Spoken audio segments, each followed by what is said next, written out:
Galing sa taas, leader. Oo.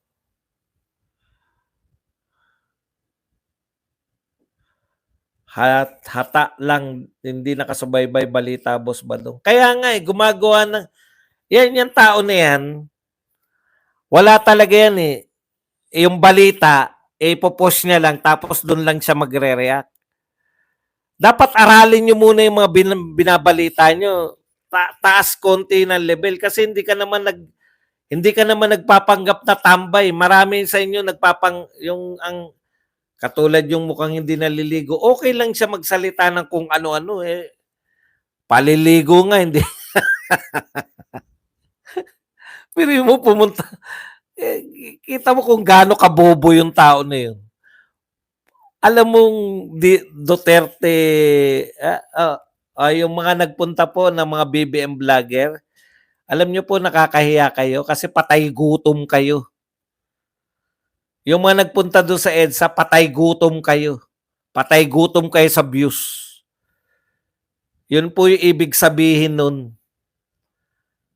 Pupunta kayo ron, alam nyo Duterte, ako ba pupunta sa Malacanang?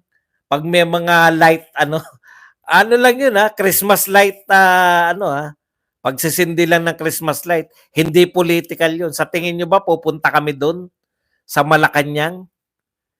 Hindi kami pupunta doon. Hindi naman kami patay gutom sa views eh. Ikalawa, wala rin naman silbi.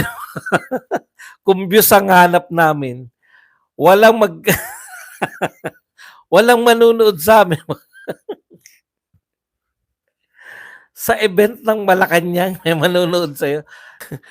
Kaya kayo nasa event namin, patay gutom kayo sa views. Ako pwede ko sa mga walang utak at pwede rin ako sa mga matatalino eh.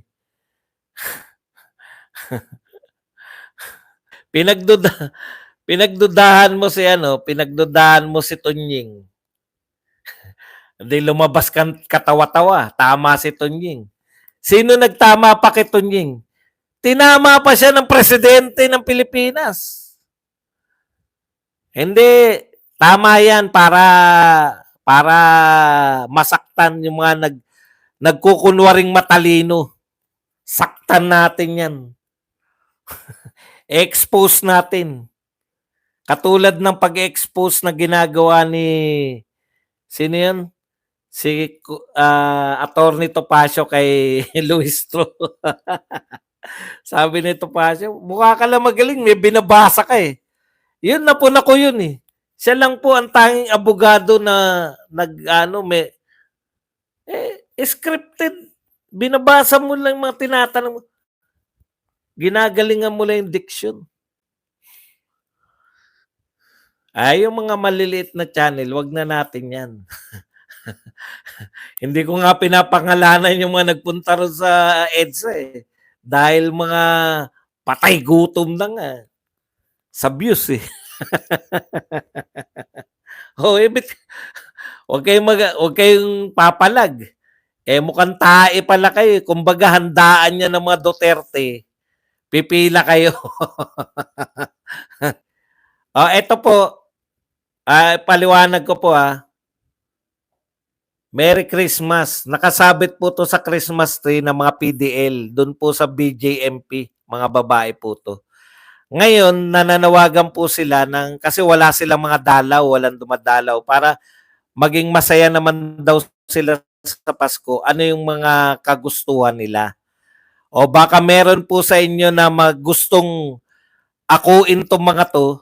5 lang yung kinuha ko. Kako, pag yung mga viewers ko inako tong mga to, ay kukuha pa uli ako ng 5 o 10. Depende.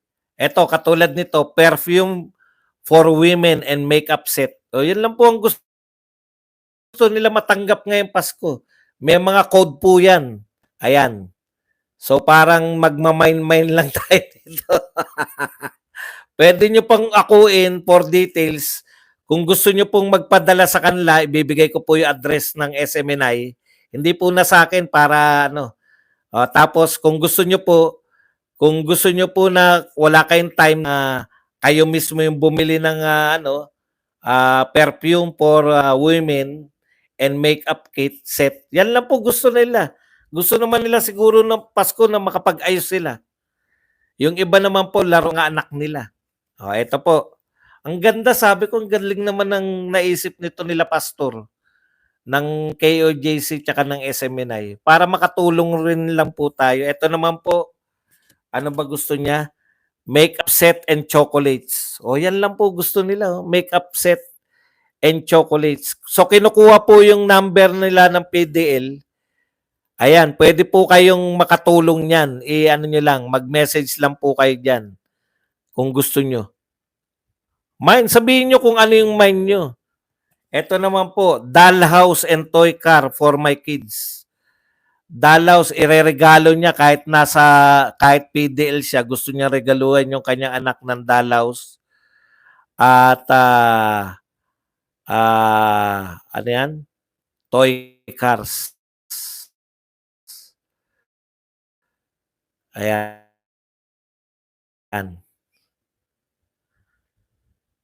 Kung hindi naman po, tapos eto, grocery, toys at salamin sa mata, grado 350. Oh, may grado. Offer sa akin na madalas yung mga EO ko po ng para ma-donate natin dito, nangangailangan siya ng grado 350. Ayan. So tuloy-tuloy lang natin tong panawagan na to ha. At saka ito po huli, perfume and lotion. Yan, perfume and lotion lang po. Yan lang po yung gusto nila. Pero kung gusto nyo po ng GCash na direkta, sabihin nyo po, ano nyo po yung nyo po yung screen nyo po. Tapos i-message nyo na ito yung gusto nyo. O, kahit po GCash yan, pwede. Pero hindi ko po GCash na lang. Kukunin natin GCash ng kukunin natin GCash ng SMNI. Blurry ba? Ayan.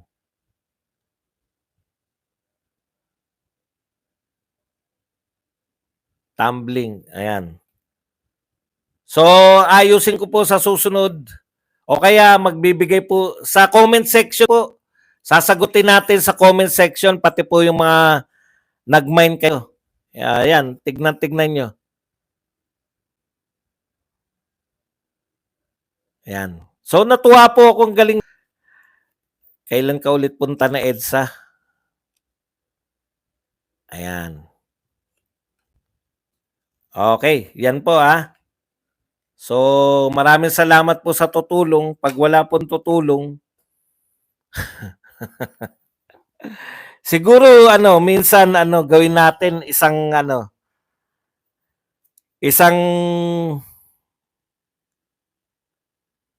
anong tawag doon? Kung wala pong yung may kakayahan na sumagot ng pag samasamahin natin, siguro isang linggong lahat ng pakape, no? Pwede siguro yung ganun, no? Lahat ng pakape natin, ayan, paki-clear po ng details. Oh, sige, i-clear ko po yung details sa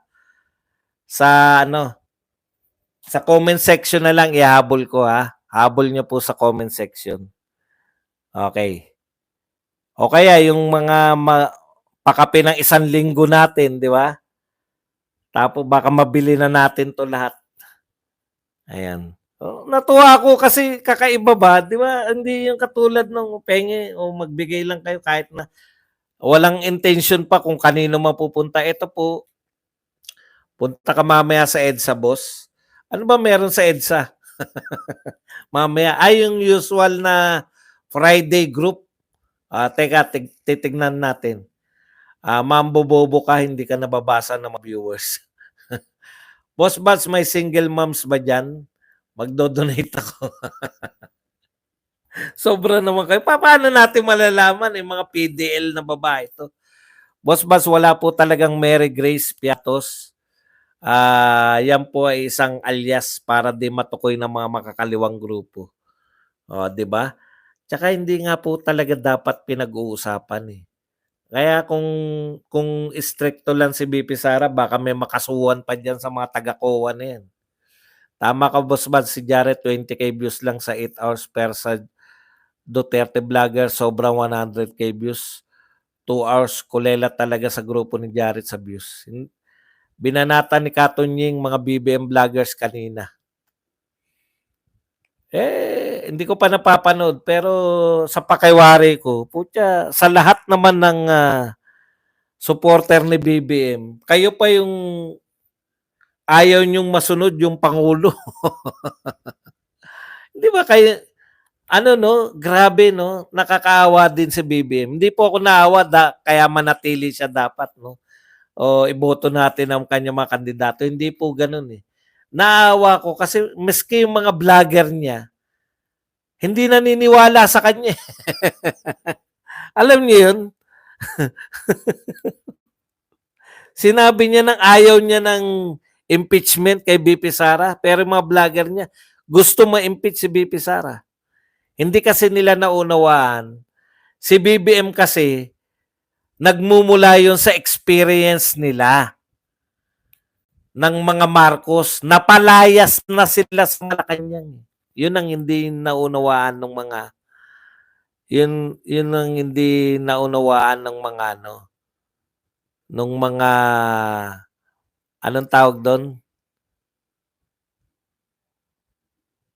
Mga BBM vloggers na si Marcos hindi natin masasabing biktima eh. Napalayas na sila ng people power. Alam nila na pag may mga ganyan, namatay si Ninoy. 'Di ba?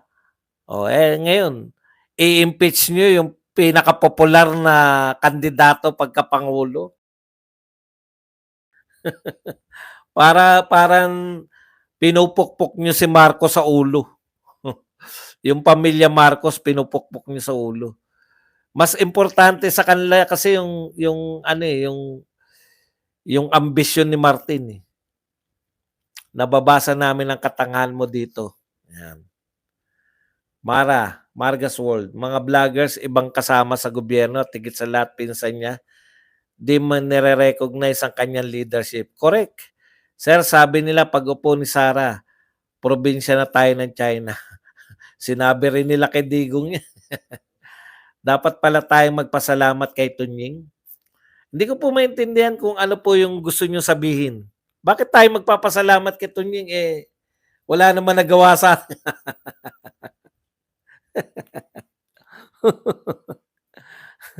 para saan po?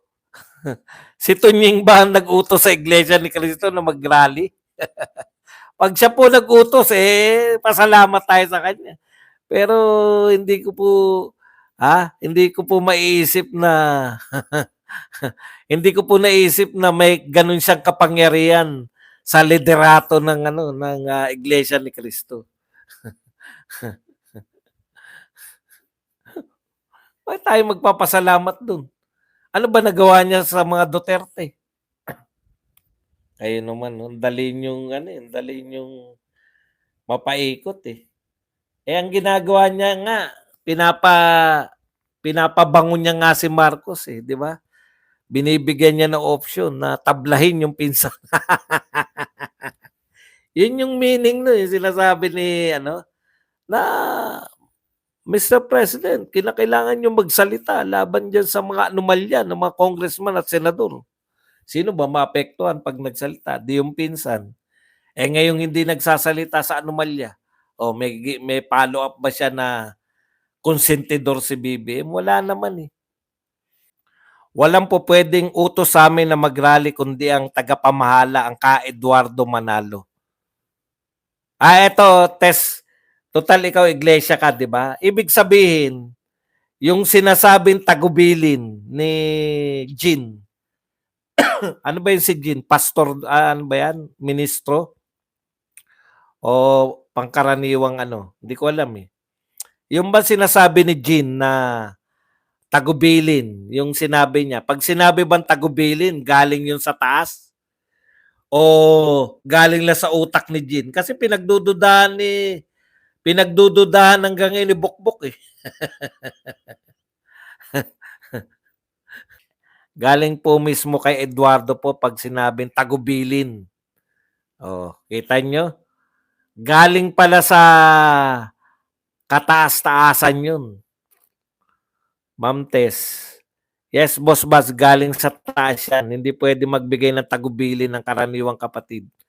Oh, yun yung terminong ginamit eh. Kasi inulit ko eh. Inulit ko ngayon bago tayo mag-broadcast. Broadcast na tawag. Pinangatawa na. Kami na po ang bagong media. Oh, tagubilin. Yun yung anlinaw na sinabi. Ito po yung tagubilin. May tagubilin po sa atin.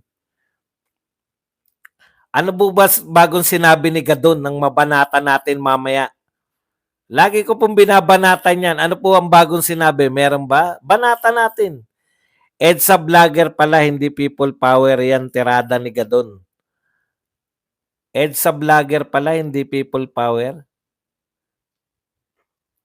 Hindi ko maintindihan. EDSA vlogger na lang yung natira doon. Opo, ngayon. Ngayon ha. Pero yung mga nagdaan, yung marami, yung libo po, ayun po mga tao talaga yung konti. Ngayon, panay vlogger na naroon pag may nagbablog doon. Wala naman po sigurong pinagbabawal na bawal mag-vlog kahit sa parte ng Pilipinas. Di ba? Nagbablog nga kami sa Dolomite, nagbablog kami sa Luneta, pinalalayas nga lang ako. O, tagubili na yun, di ka pa naniniwala, Jared. Lapit mo nga bukbo ay anong mangyayari sa EDCA site pag upo ni Sarah? ang EDCA sites po ay ano na yan eh. Parte yan ng kasunduan. Eto kasi ang problema niyo eh. Pinapaniwala niyo sarili niyo na anti-US yung mga Duterte. Sino po ba nagsabing anti-US ang mga Duterte? Magkaibigan nga si Tatay Digong tsaka si Donald Trump eh. Bakit niya hindi ko makuha. Yan po yung nakikita na kayo ba naniniwala kayo magkaibigan si Donald Trump tsaka si Tatay Digong? Ano yung sinasabi niyo na pag nakaupo si Sarah?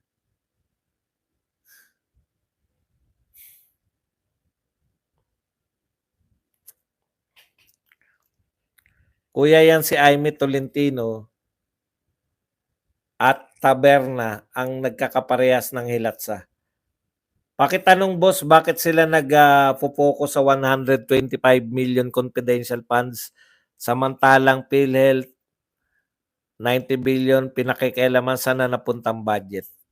Ayan yung tanong nga. Alam naman natin ang sagot. Kaya sila nagpo-focus dyan sa 125 million na confidential fund kasi nga para siraan si Sara Duterte. So far, wala pa sila nasisiraan.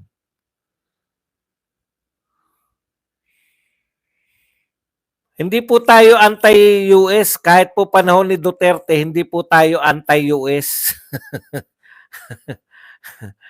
Official po natin silang kaibigan. Natapos po ang termino ni Tatay Digong, magkaibigan tayo na US tsaka Pilipinas. Wala po tayong kaaway. Friends to all enemies to none nga eh. Ang ibig sabihin po ba ng friends to all enemies to none? Anti-US tayo? Hindi po tayo anti-US. Nakasubaybay nga tayo eh. Sa US election eh. Wala pong ganun. O yung mga gusto pong mag-mine nito mag-comment lang po kayo sa comment section. After na po. Wag po ngayon kasi mabubura yung comment nyo ngayon eh. Yung pag natapos po tayo, tsaka po kayo mag-comment. Tapos kung gusto nyo naman na bibigay ko sa inyo yung contact. Tapos kailangan kasi sabihin nyo na magdo-donate kayo. Ito kasi yung kinakailangan dyan eh. Ito, yung number na yan. Kailangan masabi nyo na kaya ito ipopost ko to. Anong number yung gusto nyo, ganun. Lalagyan lang natin na 1 to 5. Pero pag pera po, GCash, Bibigay ko sa inyo, kukunin ko pa lang yung sa KOJC, SMNI. Eto po, kinakailangan 'to na dito kayo i-message nyo sila na dito kayo nagdo-donate. Ayan. Pati nga si Putin kaibigan natin noon, eh. Hindi tayo yun ang gaganda po kasi hindi na tayo, pupuntahan dito ng mga submarino. Paalala po 'no, to any more Marcos, 'wag na tayong magpabudol ulit. Yan po, correct. Sila ang, sira. Boss, tarantang-taranta na sila sa ulat ng COA, di malaman ng media paano pagtatakpan at paano nila ililis ang balita. Nililis na po nila sa Mary Grace. Yun po ang pinantatapat nila sa COA. Wala naman pong ano yan. Sir, sabi Duterte tulpo daw sa 2028. Makatulpo ka ba? Kung hindi ka naman makatulpo, wag mo nang problemahin. Wag mo nang problemahin si Tulpo. After ni Sara, sino napapalit? Diyos ko. Narito pa po tayo sa punto na ginigipit pa po si Sara.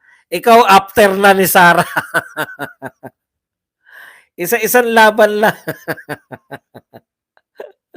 Cool ka lang.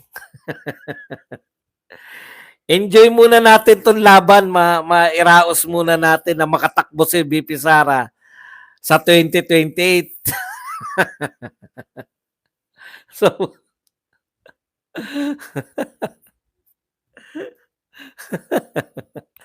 hindi pa nga tayo nakakaraos sa impeachment eh. Real talk, your imagination is far beyond. Ang layo po natin kasi nasa impeachment pa po. Impeachment muna bago yung iba, okay? Para isa-isa lang. Masyadong advance mag-isip. Yan. Ruru, yes, INC ako since birth sa pinansa ko. Pag 1K na likes ko, pati si Kitty, gagawin na rin natin presidente kasi mayroon po president. Pwede ba wala ng BP si Sara para safe siya? Hindi naman. Hindi pwedeng wala nun kasi magkakaroon nun. Sino-sino nasa EDSA, Maisog o DDS Vlogger, kaibigan Madong? Sino-sino nasa EDSA? Hindi ko po alam.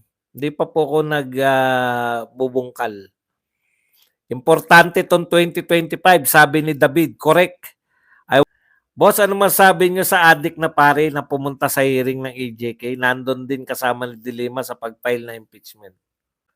Una, hindi ako naniniwalang addict siya ng 15 years tapos siya tinitira.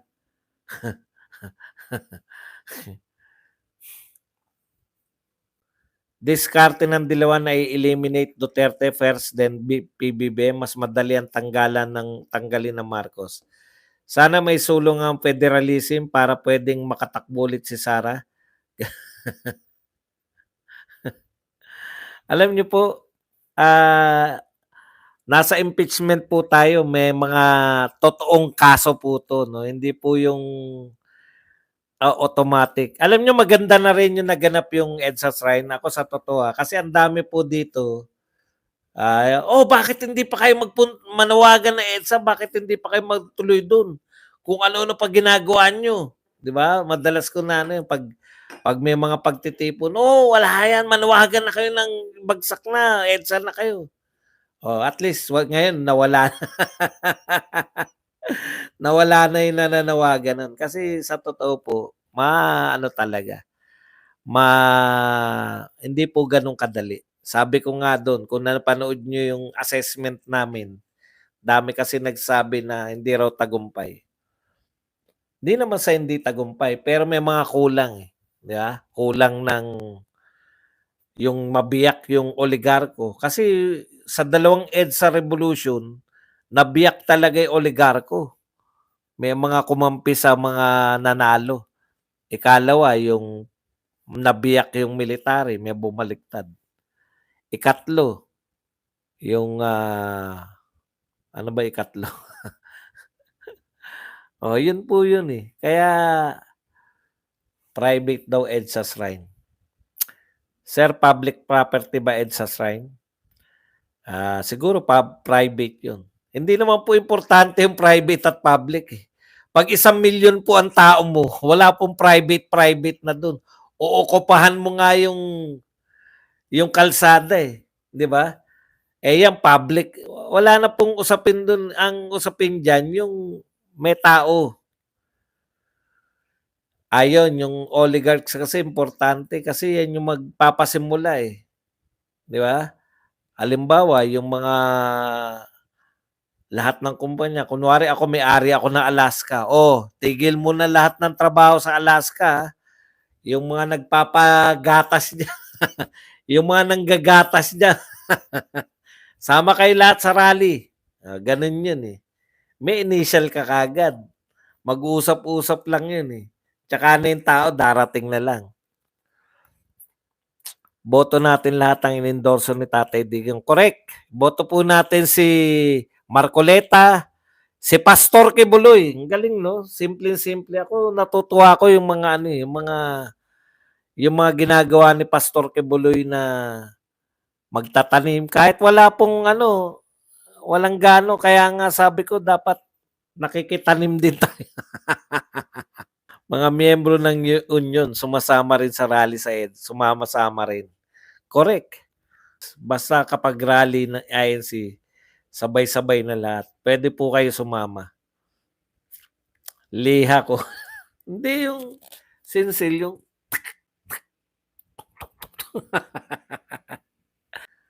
mabuhay kay OJC si Pastor, Apollo Kibuloy. Galing 'no? Ang galing nun, eh, 'no? Yung, natutuwa talaga ako dito. Biruin mo kukuha ka ng ano ron, yung isasabit nila. Siguro sinulat nila tapos sinasabit. Sa'yo ba ibibigay kuya? Ah, sa ano po, kung, ipapadala niyo, puwede niyo ipabili sa mga kamag-anak dito tapos, ano, yung papadala niyo sa opisina ng KOJC ta's ligyan niyo mamaya maglalagay ako ng ano, ng notes. Tapos ilalagay niyo ron, eto po ang importante, 'yan, 'no. 'Yan po importante yung code para malaman nila kung kanino ibibigay. Ma-apply nga PM is the key. Hindi ako nagsasabi niya, si Sexy si Sexy Astrid. Chocolate sa'kin. Hindi, isang set 'yun, eh, makeup set and chocolate, gano'n 'yun, eh. Walang chocolate lang, eh. Boss Baz, panoorin niyo yung Worldwide Walk ng INC Aerial View at INC Worldwide Walk in Rojas Boulevard.